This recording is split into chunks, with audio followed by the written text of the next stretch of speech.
నేను ఒకసారి ఏంటమ్మా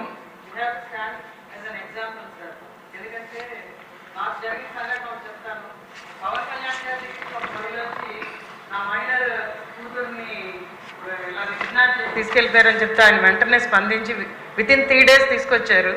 అదే ఇన్సిడెంట్ మా నియోజకవర్గంలో అయింది. నేను అప్పుడు పోలీస్ అతనికి అదే చెప్పాను, అక్కడ జరిగింది ఇక్కడ జరగట్లేదని ఆ తల్లి వచ్చి బాధపడుతున్నది. పవన్ కళ్యాణ్ గారు చూపించారు మీకు అది, మళ్ళీ మాకు కూడా అటువంటి గౌరవాన్ని మీరు కల్పించాలంటే అతను కూడా నిన్నటికల్లా అమ్మాయి దొరికిందండి, నాకు చాలా సంతోషంగా ఉంది sir. You stood as an example sir. అందరూ కూడా అలాగే చేస్తే ఖచ్చితంగా లా అండ్ ఆర్డర్ బాగుపడుతుంది. ఎందుకంటే they plagued the system sir. System మొత్తాన్ని ఎలాగా వక్రీకరించి వాడుకోవచ్చు అన్నదానికి 2019-24 ఒక ఎగ్జాంపుల్గా నిలిచింది. దాన్ని మనం మార్చాలంటే ప్రతి ఒక్కళ్ళు దాంట్లో భాగస్వాములు అవ్వాలని నేను అందరినీ కోరుకుంటున్నాను. మీరు చెప్పినట్టు మాధవ్ గారు చెప్పినట్టు నెల్లిమర్ల శాసనసభ్యురాలు చెప్పినట్టు కొన్ని సమస్యలు మనం పరిష్కారం చేస్తున్నాం. కొన్ని సమస్యలు మన చేతల్లో లేని సమస్యలు కూడా ఉన్నాయి.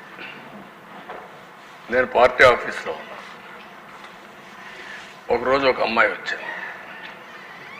ఒకసారి కళ్ళు నీళ్ళు పెట్టుకుని ఏడవడం మొదలుపెట్టింది. ఏంటమ్మా? ఒక 2 నిమిషాల తర్వాత తమాయించుకొని, సార్ నాకు జరిగిన అన్యాయం మర్చిపోలేకపోతున్నాను, మీరు ఏం చేస్తారో తెలియదు, ఆడబిడ్డలకు రక్షణ ఇచ్చే బాధ్యత మీరు తీసుకోండి. నేను ఒక విక్టిమ్ నేను చెప్పినప్పుడు ఆ అమ్మాయికి ఏం జరిగింది దానికంటే నేను అడగలేకపోయాను. కానీ అలాంటివి తిరిగి మనం కరెక్ట్ చేయలేం. కానీ దుర్మార్గులు సొసైటీలో లేకుండా చేసిన రోజున అలాంటి వారికి అందరికీ రక్షణ వస్తుంది. అదే నా ఆలోచన. నా జీవితంలో రెండో విషయం కూడా మీకు చెప్తున్నాను. పాదయాత్ర చేసేప్పుడు అనకాపల్లికి వచ్చాను. రాత్రి 2 గంటలకు నడుస్తూ ఉంటే అనకాపల్లిలో ఒక డీసెంట్ మహిళ ఒక అమ్మాయి వచ్చారు.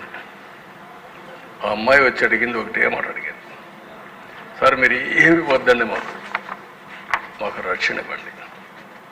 అప్పుడే నిర్భయ కేసు జరిగింది ఢిల్లీలో నిర్భయ కేసు జరిగితే అనకాపల్లిలో ఉండే మహిళ వచ్చి 2 గంటల వరకు మేలుకొని, నేను మేలుకున్నాను సార్ మీకోసం మీరు వస్తున్నారంటే, మళ్ళా నాకు అవకాశం దొరకదు కాబట్టి చెప్పాలి సార్. ఈ దేశంలో మాలాంటి వాళ్ళు కొంచెం అందంగా ఉంటే ముసుగేసుకొని తిరిగే పరిస్థితికి వచ్చాం.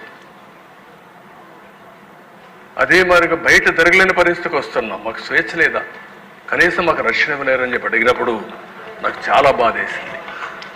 ఇలాంటి సంఘటనలు చాలా ఉన్నాయి.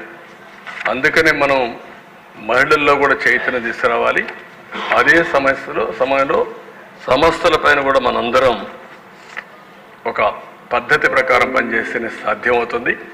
ఇప్పుడే మళ్ళీ ఒకసారి పవన్ కళ్యాణ్ గారు చెప్పినట్టు మీరు గుర్తుపెట్టుకోవాల్సింది, మనమందరి మీద ఒక బాధ్యత ఉంది. ఒక విధంగా మనందరం మనుషులమే. నాకు జరిగిన అవమానం నన్ను వెంటాడుతూ ఉంటుంది. మీరందరూ గుర్తుపెట్టుకోవాలి, నా జీవితంలో మొట్టమొదటిసారిగా నా కళ్ళలో నీళ్లు పెట్టిన సందర్భం ఒకటే ఒక సందర్భం. అది హౌస్లో నాకు జరిగిన అన్యాయంతో నా జీవితాంతం జ్ఞాపకం ఉంటుంది. దేనికి భయపడలేదు. నన్ను చంపతారని తెలిసిన 24 క్లేమోర్ మైన్స్ నా మీద బ్లాస్ట్ చేసినప్పుడు నేను బాధ్యత ప్రవర్తించాను తప్ప ఆధార్యంతో నేను మాట్లాడలేదు. నా కళ్ళల్లో ఒక్క చుక్క కన్నుడు రాలేదు. పవన్ కళ్యాణ్ గారు ఎంత విసిగిపోయాడో మీరు చూసుంటారు. ఫ్యామిలీ విషయాలు మాట్లాడుతూ ఉంటే ఒక బాధ్యత కలిగిన ముఖ్యమంత్రి. నేను కూడా మాట్లాడాను. ఇది చూసిన తర్వాత వాడికి బుద్ధి రావాలనే ఉద్దేశంతో అలాంటి వ్యక్తులకి ఒక మాట అన్నాను.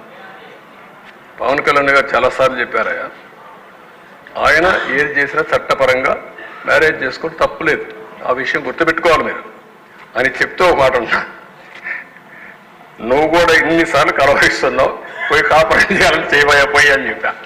ఆనాటి ముఖ్యమంత్రిని ఇవన్నీ మాట్లాడుతున్నావు, ఎందుకు అనవసరంగా మాట్లాడుతావు, వ్యక్తిగతంగా తీసుకురావద్దు, కుటుంబాల వ్యవస్థ తీసుకురావద్దు. అదే నేను కోరుతాను. ఎక్కువ మెంబర్స్ ఉందని ఏ వ్యక్తి కూడా వేరే మహిళలకు ఏ మాత్రం కూడా వాళ్ళ మనోభావాలు దెబ్బతినే విధంగా మీరు పని చేయొద్దండి. ఎవరైనా సరే, అది మనం వరస్ట్ క్రిటిక్ అయినా సరే సోషల్ మీడియాలో కూడా నేను అది కూడా చెప్తున్నా ఈ రోజు నుంచి సోషల్ మీడియాలో చాలా స్ట్రిక్ట్గా పెడతా, అవసరమైతే మొత్తం అనలైజ్ చేస్తా, సెపరేట్ విభాగం పెడతాం.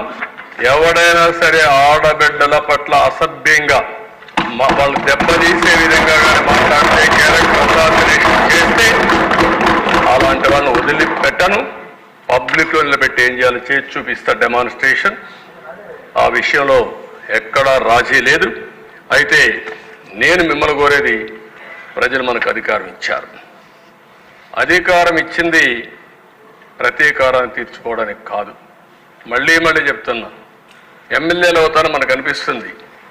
ఇన్ని రోజులు వాడు వేధించాడు, నా కార్యకర్తలు ఆనందంగా ఉంటారు, నేను కూడా వేధిస్తే నా కార్యకర్తలు తృప్తి పడతారనుకుంటారు. కానీ అది మాత్రం చేయొద్దండి.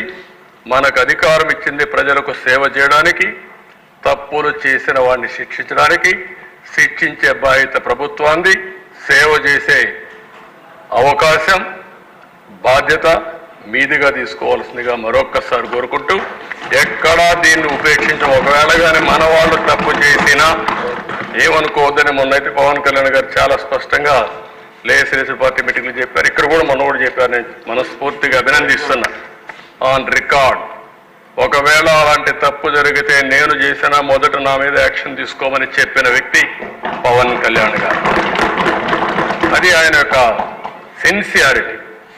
కాబట్టి మన మీద ఈరోజు అపోజిషన్ లేదు కాబట్టి మనం ఏదో మాట్లాడుకుంటే ఎవరు రీచ్ చేయలేదు అనుకుంటున్నాం. కానీ మనం చేసే ప్రతి పని 5 కోట్ల మంది అనుక్షణం నిరీక్షణ చేస్తున్నారు, వాచ్ చేస్తున్నారు. నేనేం మాట్లాడుతున్నాను, మీరేం మాట్లాడుతున్నారు, నా బాడీ లాంగ్వేజ్ ఎట్టుంది, అన్నీ కూడా ప్రజలు వాచ్ చేస్తారు, వాళ్ళే నిర్ణయిస్తారు. దయచేసి మీరు గుర్తుపెట్టుకోవాలి, మనం జవాబుదారీతనం ఈ హౌస్ 5 కోట్ల ప్రజలకి. ఇది గుర్తుపెట్టుకోవాలి. అందరం కూడా ఆ బాధ్యత ప్రవర్తించమని మరొకసారి కోరుకుంటూ మరీ కోరుతున్నా, రేపటి నుంచి 0 incidents in Andhra Pradesh from our side. Me side నుంచి ఒక్క ఇష్యూ కూడా జరగకుండా చూసుకునే బాధ్యత మీది.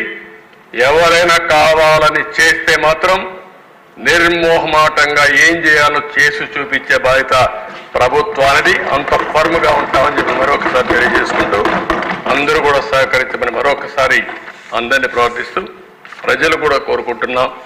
ఇది చాలా ముఖ్యమైన సమస్య. ప్రజలందరూ కూడా చర్చ చేయాల్సిన అవసరం ఉంది, చైతన్యవంతులు కావాల్సిన అవసరం ఉంది. అవ్వాలని కోరుకుంటూ మరొకసారి మీకు మనస్ఫూర్తిగా ధన్యవాదాలు. Thank you.